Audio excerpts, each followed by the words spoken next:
الحمد لله الصلاة والسلام على رسول الله وعلى آله وأصحابه ومن میگوید خودت را عوض کن قسمت خود به خود عوض می شود. کسی که به الله محبت می کند تنهایی را می پسندد. سحرخیزی باعث خیر و برکت می شود. انسان از عقل شناخته می شود نه از چهره. حتی اگر به دشمن وعده کردی بازم به وعده وفا کن. زندگی ساده از نشانه های ایمان است. خانه‌ای که از تلاوت کتاب الله خالی باشد ویران است. اگر می‌خواهی مصیبت‌های زندگی را کم کنی همیشه خود را با ذکر الله مشغول کن. علم با عمل دل را زنده می‌کند مانند باران که زمین خشک را زنده می‌کند. هیچ چیز در دنیا بدتر از ناامیدی نیست و نام دوم موت ناامیدی است. حفاظت زبان از حفاظت دولت مشکل تر است. از ترک دنیا رغبت آخرت حاصل می شود.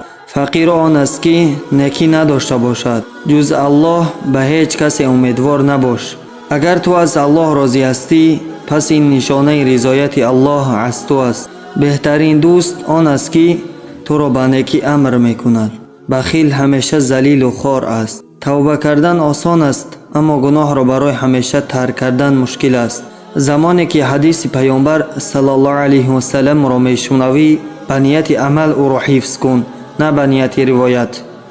هرگاه انسان از الله دور شود آرامش از او دور می شود و به جای آرامش خوف و هراس می آید. کسی که زیاد صحبت می کند لرزش زیاد می کند. از دوست غیر قابل اعتماد تنهایی بهتر است.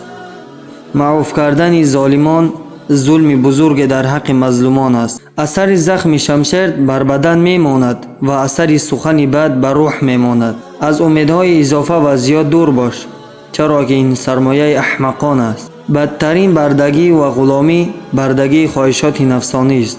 دشمن دوستنما از هر چیز خطرناکتر است. مشکل ترین کار دنیا اصلاح خود است. ندامت بعد از گناه شاخه از توبه است. السلام علیکم و رحمت الله و برکاته. اگر سخنهای ما به شما تاثیر داده باشد می توانید که نواری ما را دستگیری کنید و به دوستانتان حتما روان کنید تا که اصلاح همگان باشد. الله از شما راضی باشد.